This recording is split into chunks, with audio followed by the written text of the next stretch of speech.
Gravitational acceleration. When you have an object and release it from somewhere above the Earth's surface, or any planet's surface for that matter, it will fall to the ground because of the gravitational acceleration. On the Moon's surface, this is about 1.6 meters per second squared, and that means that each second the speed of the object falling increases by 1.6 meters per second. Now what that means is that the acceleration, in other words the rate of change of the speed of the object, is independent of the mass, as we'll see in a moment. Here is an astronaut on the surface of the Moon. He's looking at a hammer and a feather. What's going to happen? Was that expected? Let's suppose you were on the Earth first of all, and you released a ball and let it fall to the ground. How will it bounce? Let's also suppose that you do exactly the same thing on the surface of the Moon. What will happen to the ball?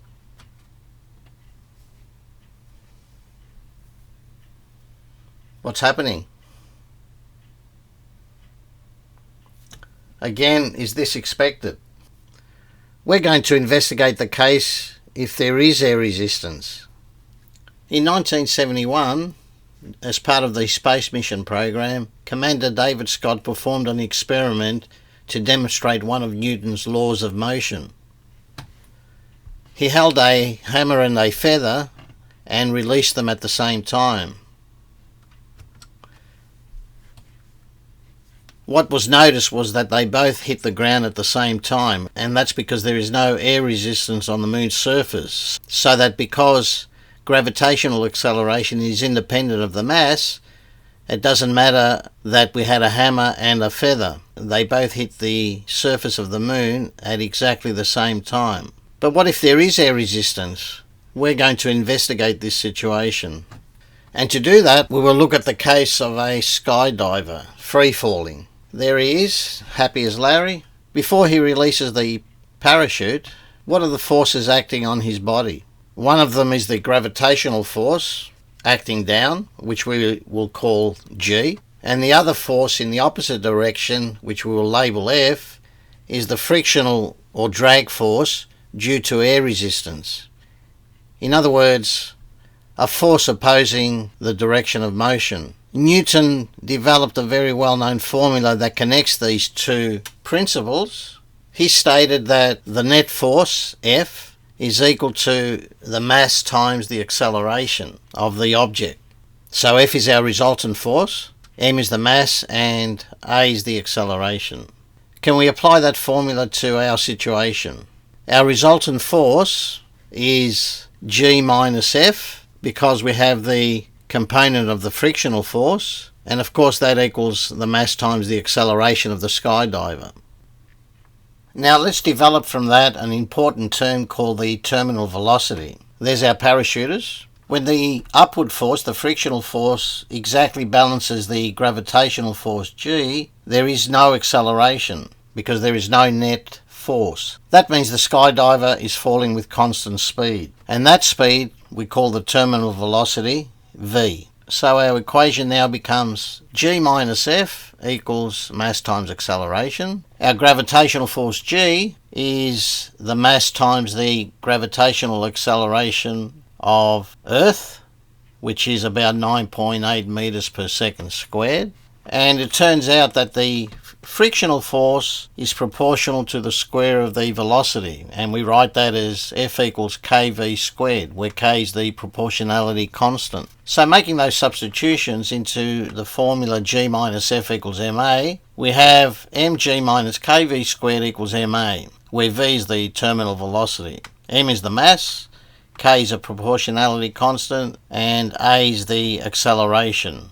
We can use that to obtain an expression for the terminal velocity in terms of the other quantities, and that will involve integration.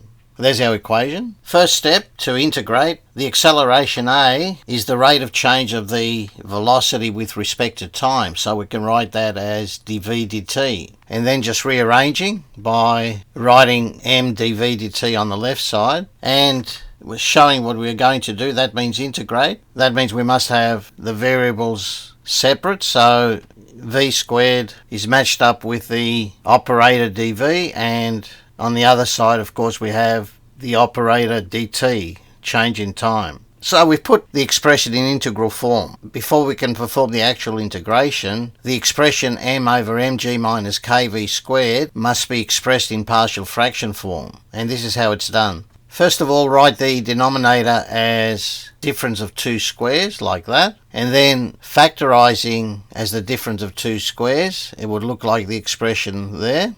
It involves the square root. Now what we want to do is to split up the denominator into two separate fractional parts. As you can see there, the first part will be a over what we have there, and then b over the other denominator, where a and b are constants, and we're going to work out the value of those constants. So it looks like we're going around in circles, but on the right, if we combine the denominators to have a common denominator, that's what the expression will look like.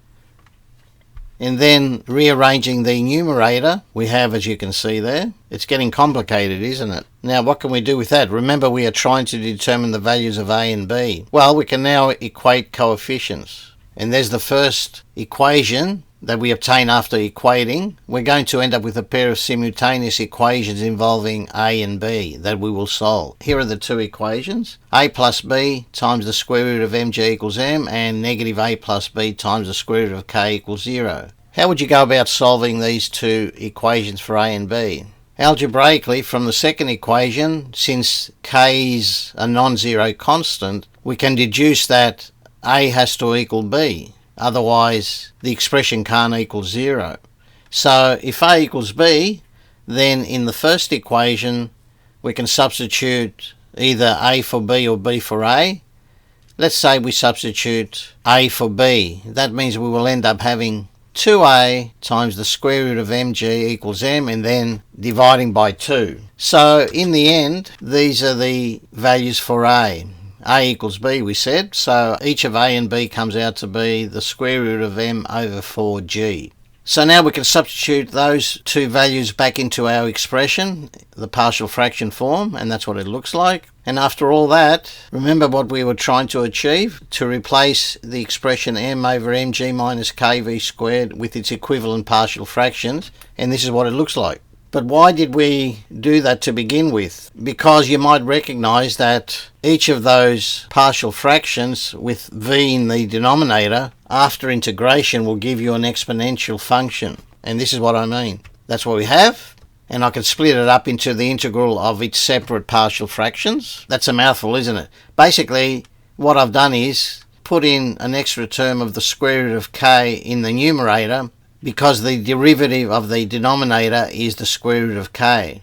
But to balance that, I've also included that square root of k in the expression in front of the brackets, as you can see there. So instead of having 4g in the denominator, I now have 4gk. Similarly, in the second partial fraction, the derivative of the denominator is negative root k, and that's what I've put on the top. So now we can integrate, and this is what we get. You get log of the exponential of each of those denominators. Notice also that on the right hand side, when you integrate 1 dt, since 1 is a constant, its integral becomes just t, variable t, plus a constant of integration which we call c. And we can work out the value of that constant c by substituting in an initial condition, and that is that at the start, initially, when t equals 0, v equals 0. The object is released from rest. So when you sub in those two values, this is what it looks like, and you can see that c comes out to equal 0. So now our expression becomes what you can see there. Now, can we combine those two terms on the left? Well, the expression in front is the same, square root of m over 4gk, so that can be taken out as a common factor. And what we're left with is log of v of one expression minus log e of another one. Do you know the rule for combining log e minus log e? It's log e, the first expression, over the second expression, like that. Now remember, we are trying to work out an expression for v in terms of the other variables. So what we are trying to end up with is something like v equals. So we need to rearrange that equation. Okay, we can see the remaining calculations all in one go. Let's go through them carefully. You can always pause and go back to convince yourself of each step. At the top, if we rewrite the expression without log, it basically means take the exponential of both sides, and that's what we have there in the second line. And multiplying through both sides by the denominator, we now have what you can see there in the third line. And then just expanding and collecting like terms. In other words, the terms that contain the square root of mg and the terms that contain the square root of kv. We have what's shown in the fourth line, and then just rearranging to get v by itself, we have what's there on the bottom. Now, that is not the expression for terminal velocity, that's just the expression for the velocity for a given value of time t. Now, we said that terminal velocity means a velocity that the falling object approaches as time increases. So, this is how we show it. As time increases, it really means we consider the case when t approaches infinity. Now, when that happens, our expression, our equation v, will approach what you can see there on the top right. Do you notice the ones that have disappeared? Why do you think that's the case? Well, that's because for very large values of t, the two exponentials become very large, and compared to 1, the value of 1 is insignificant, so we can ignore them. And once we have that, we can cancel the exponentials because they are identical apart from top one having a negative in front, and that leaves us with -1, as you can see there on the next line. And that simplifies to the square root of mg over k. So our terminal velocity in terms of the constants mg and k is the square root of mg over k meters per second. Now, it turns out that the proportionality constant k is about 0.279, and we know that the Earth's gravitational acceleration is about 9.8. So making those substitutions into our expression for the terminal velocity gives us v equals about 5.93 times the square root of the mass meters per second. And if we draw a graph of that equation, v equals 5.93 times the square root of m, that's what it looks like. It's really a parabola on its side, isn't it? Any interesting information from that? Well, let's look at some. Let's say our skydiver weighed 80 kilos. The equivalent terminal velocity would be about 53 meters per second. How high do you think they would have to jump from to be able to reach that terminal velocity? That's something for you to think about and research. Or, if you look at those two values, for masses of 35 and 140, notice that the terminal velocities are 35 and 70. In other words, they are exactly double. And there are a lot more interesting relationships there if you investigate. Okay, finally, I know the equations and the calculations for integration were somewhat complicated. I don't know if any of you picked up that the expression for the terminal velocity could have been found much easier and more directly by remembering something that I mentioned a couple of times. Do you know what that is? There's our equation that we started with, that we integrated. And I did mention that when there is terminal velocity, the acceleration is 0. So if I substitute 0 for a, that's what it looks like, doesn't it? And what happens if I rearrange that to express v as a function of m, g and k? There's v squared. Take the square root. Isn't that our expression that we obtained for the terminal velocity? So all those complicated computations could have been avoided simply by looking at the original equation and substituting a equals 0. If you had already guessed that this could have been achieved in this much faster way, pat yourself on the back. Thanks for viewing the video, and if you have any comments, please leave them in the comments section or suggestions for other videos. Until next time, bye bye.